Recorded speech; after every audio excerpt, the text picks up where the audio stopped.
gisaad sa unang pagbasa nga ang Ginoo mopuyo uban kanato, Emmanuel. Si Maria nahibaw sad niining maong saad tungod kay nagsigi man siyag tuon sa balaang kasulatan, kay mao man ay kinaiya sa mga tao niadtong panahona. Ambot ka karon, lingi ako no imong tupad ina sige pakagtuon sa Bible. Pangutan ba imong tupad na sige kagtuon? Why basa-basa Bible? Mao na si Maria, aware kay siya sa saad.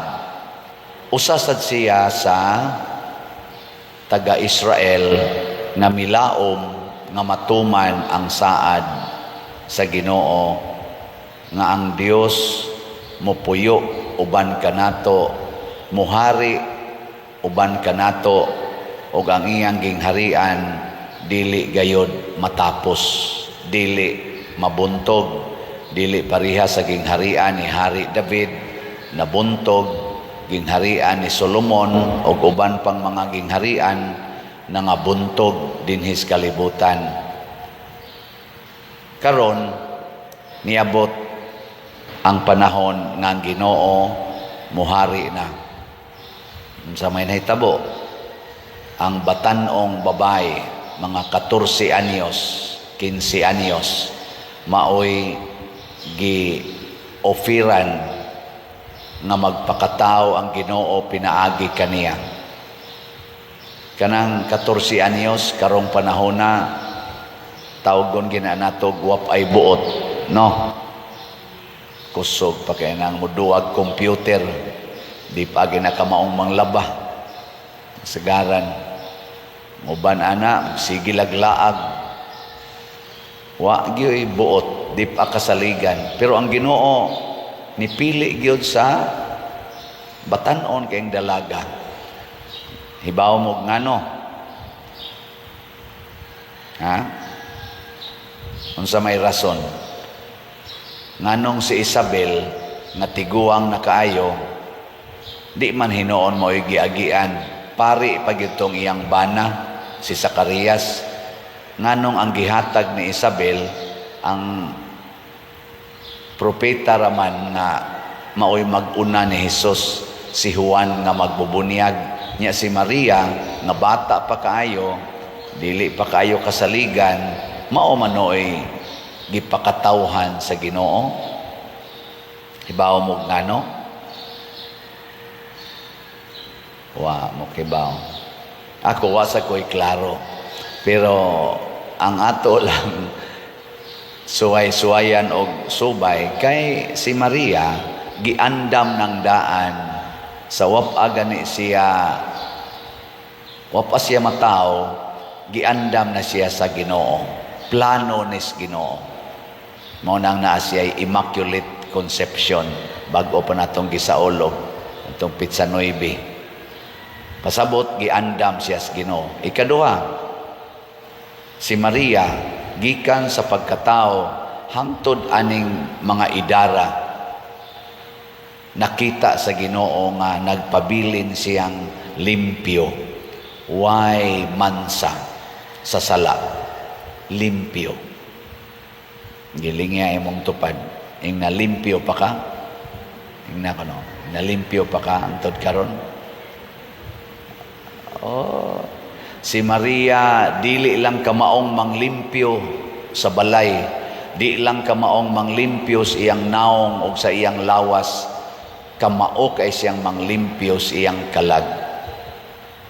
Ikatulo, ug mausad ni rason nganong si Maria limpyo kaayo, tungod kay si Maria gikan sa pagkamatngon niya buot hangtod ni ining mga idara, gani hangtod siya namatay og gipasaka ngadto sa langit, nagpabilin gid siya nga 100% sulugoon sa Ginoo.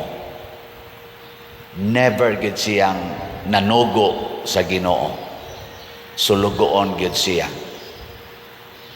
Gikuno be, lingian sa imong tupad ing nawa ka kapanugo sa Ginoo, Oh, kusog kitang manugo sa Ginoo. Sigihan na nakog balik-balik din. Sige kitag panugo sa Ginoo.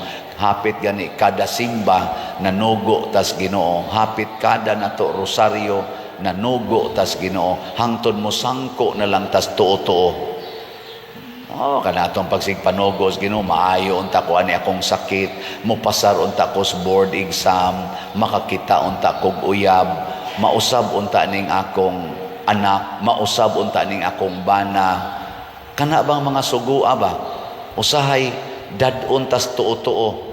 Kay moingon dayon kadto didto, to ay imahin sa birhin didto nga kusog ay mo milagro. Adto dayon ka, din ka kakita nga naade ang Ginoo, naade ang mahal nga birhin sa imong tupad, naas inyong altar, naas imong kasing-kasing.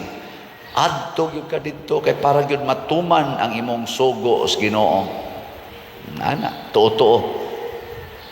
Sa pagpakita ni Maria didto sa Mexico, sa Tepeyac Hill, ngadto sa Indio nga si Juan Diego, niadtong 1531, kusog kaayo ang tuo-tuo, paganism. Mo nang bugnaw kaayo ang pagtuos mga tao didto. Bugnaw. Tuo sila ng adlaw, tuo sila ng mga kahoy, mga buwan, mo na ilang Ginoo-Ginoo. Yan, ipakita dayon si Maria. Og iyang ingnan, si Juan Diego, ingna ang obispo, pahimuag kapilya dinhi sa Tepeyac. Karon nahimo na ng dako kayong simbahan. O gikan ato dako kayong conversion sa mga kaning Mexicans o ang tibuok kalibutan. Gasugod sa usa ka yano kaayo nga Indio, pobre, gani galisod pa siya kumbinser sa obispo. Lisod kay kumbensero ng obispo niya usa ka tawo nga maglakaw lang og pila ka kilometro o na pa moabot sa simbahan. Pobre kayo, taga-bukid. Ako maka-imagine sa kunako sa una maglakaw migikan sa among lugar sa kahugan padong sa simbahan sa Guadalupe aron mo alagad mi isip choir. Nganlan gyud mi taga-bukid. Taga-Buks, yan ang taga-Buks, taga-bukid. Muna, nganlan may taga-bukid niya mga out of school youth. Muna ihingana mo. Pero sige lang yun may lakaw. Sige lang yun may pangadsi sa Rosario.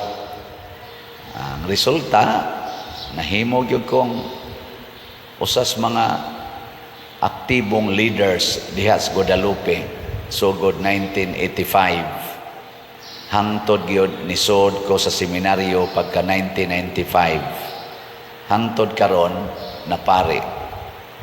Ngano man kay na influensya ko sa Berhes Guadalupe. Gihangyo sad ko kuyog sa akong uyuan sa pag-agawan si Noy Iloy Alipar dito sa Langob sa Guadalupe. Ako mo dito itiglid sugod 1988. Ako itiglid sa novena sa Birhen sa Guadalupe dito sa Langob. Mingaw pa kay nas unas itong panahon na 1988. Hangtod gyud nisod ko sa seminaryo. Ako gitigli dito sa novena. Ug dito nako napalgan ang sugo sa Birhen ako nga mo sulod sa seminaryo.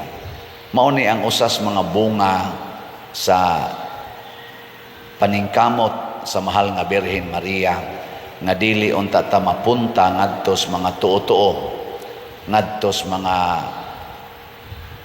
idolatry, ngadto sa paganism. Kay kani manggong kalibutan mga igsoon giharian gid ni mga idolatries, tuo-tuo.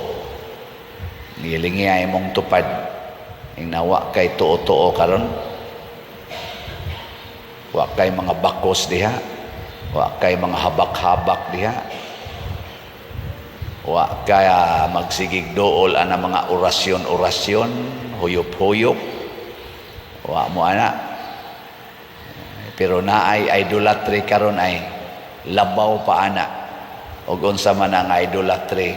The love of money. Kana mo'y pinakataas nga og pinakadako og pinakalig-on nga tuo-tuo karon. Kana bang motuo ta nga ang kwarta mao gyud makaluwas nato. Nya ato yung daghanon ang atong kwarta aron lang gid ta maluwas.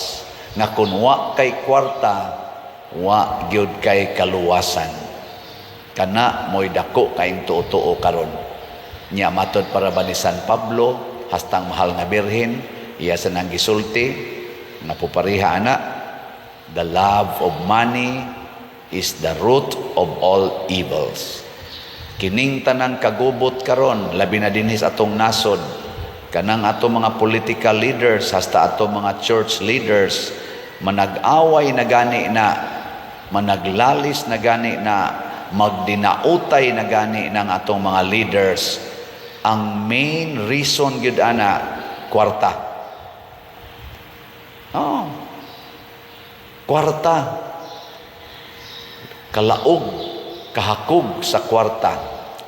Kanang mga leaders sa mga nasod mag-away na gani na, maggubat na gani na, ang pinakadako yung rason diha related gyud sa kwarta. Kwarta gyapon. Kay kumusta man ang pamilya? Kung ang banag asawa mag-away na gani na, maglalis na gani na, unsa man gyud number 1 nga rason? Ha? 99% related sa kwarta. Kung musugod na gani kuyanap ang mga illegal, ang mga bisyo, labi na ning drugas, kaning sugal, kaning inom, kaning terorista, muhari na gani ni sa usa ka nasod or sa kakatilingban, unsa may hinungdan nganong kusog kaing sugal, kusog kaing syabo, kusog kayo ang mga marijuana, ang cocaine, kusog kayo ang mga pangambos, pang-terrorism, kawat, hold up, tulis. Kung kusog na kayo na, unsa may rason? Kwarta. Ug mao ni ang idolatry nga angay natong idangop sa mahal nga Birhen Maria. Unsa may gipuy-an sa mahal nga Birhen Maria? Kakabos. Unsa may gipuy-an ni Hesus? Kakabos. Unsa may gipuy-an ni San Jose? Kakabos. Unsay gipuy-an sa mga santos nga nakahatag og daghan kaing kaayuhan sa atong kalibutan, sama sa mga kaayuhang gihatag ni San Vicente Ferrer, ni San Roque, Saint Vincent de Paul, Saint Francis of Assisi, Mother Teresa of Calcutta, nila ni Saint John Bosco, San Fernando Rey. Unsa may ilang gipuy-an sang kinabuhi? Kakabos. Mao na sugod karon ayaw na gyud higugmaa ang kwarta. Di na nato higugmaon ang kwarta. Unsa may atong higugmaon? Unsa man? Ang slot. Ang slot gyud higugmaa. Ang slot ba? Pasabot ang imong kwarta ipalit nag slot. Diha dapita ang imong kwarta mahimong mapuslanon para sa mga kabos o sa simbahan. Salamat sa atong mga slatters ha. Ang atong sana SBF DAG niabot nag 45,717 ang atong halin. 14,283 pa ang atong igbabaligya. 500 pesos per slot. Ambot kanus apa ka ni mahurot nga mura magjutay kay mo palit og 500. So hangyo na sad ko ha, gikan karon Pistas Guadalupe hangtod December 25 ato yung palitan og usa ka slot ning SBF DAG. Kita nga gusto nga mosunod sa mahal nga Birhen Maria, ayaw na nahigugma ang imong 500 ihatag na dinhi sa simbahan gamito na nato sa pagbayad sa atong utang sa kumbento. Nahuman na ba atong kumbento? Karong December 16, hopefully, makasakay na taana up and down. Nya, maghuwat lang tagkinsay unang mataymingan sa pagkaputol. Adi ay, ligon sa na, kamahal sa itong bayad, ana. Apit na mo, 3 million na tanang gasto na to anang ilibitura. 3 million kapin, nya maputo lang. Grabe sad. Unya, ang atong CTUMM para sa atong pagtukod og mga balay, wow, congratulations. 237 na lang ka slots ang atong kuwang. 237, hurot na ni karong adlaw. 69,763 na ang atong halin. Nindota. Tag 100 pesos per slot. Hotdo na ni nato 237. Kajutay na lang ana. Ato lang yang kwintahon kung ang nahibili na tong kwarta paigo ba sa 52 pa kabalay ang atong buhatonon. Unya ang ato sa kuan, kanina atong fokusan sad o katong SBF dag kaning atong bag-ong slot Santo Niño's Healing Gift para karong December o January nga mga activities ang is in HG na natay halin 226 na apay 39,774 ka slots nga tag 100 pesos per slot. Ang ato sang lugaw 72 ka slots man to, 3,500. 47 na ang atong halin, 25 na lang ka slots ang available, 3,500. Atong pakpakan ang tanang namalit na tog slots. Salamat kayo. Sa ginagmay nga paagi kining inyong pagsigig pamalit og slots, ang atong pagsigig palit, apil sa kuani, mao ni ang atong pagbuntog sa dako kayong idolatry, kanang paghigugma o paghatag sa atong paglaom diha sa kwarta nga atong manluluwas. Yes, nagkinahanglan tag kwarta, pero ang paggamit unta nato sa kwarta mao gyud ang Dios non nga paagi, dili ang yawanon o tawhanon nga paagi. Unsa may Dios nong paagi, ang kwarta gamita sa pag-atiman sa labing ubos o kabos nga nanginahanglan. Mao nay paggamit sa kwarta. Unsa may yawanon o tawhanon, ang kwarta gamita para sa imong kaugalingon. Gamita ang kwarta para sa imong katagbawan. Mauna siya yawanon. Ato ng buntogon. Hinaot unta ang mahal nga Birhen Maria, maogi maghatag nato sa guidance. Matod pa sa atong kaning tubag sa atong salmo, sa atong tubag, ikaw ang labing dako nga dungog sa atong kaliwat. Nganong siya may labing dako nga dungog sa katawhan, si Maria, kay iyang gipakataw ang pulong sa Dios nga mao ang atong manluluwas si Hesukristo. Kita sad mahimo sad tang labing dako sa matas Ginoo basta himuon natong tao ang pulong sa Dios. Unsaon man magpakasulugoon ta sa pulong sa Dios, unya atong buntugon ang mga tuo-tuo o mga kaning idolatries dinhi sa kalibutan, labi na gining gugma nato sa kwarta. Manindog tong wa na mahigugma sa kwarta. Jesus Christ, the Son of God, was born for you and me. He came to bring the good news, from sin to set us free. The blind, the deaf, the lame, the poor, His power meant to see. He gave His life upon the cross, eternal life the key.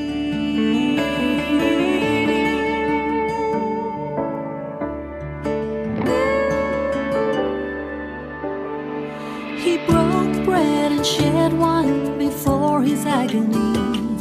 We share the body and the blood in his memory.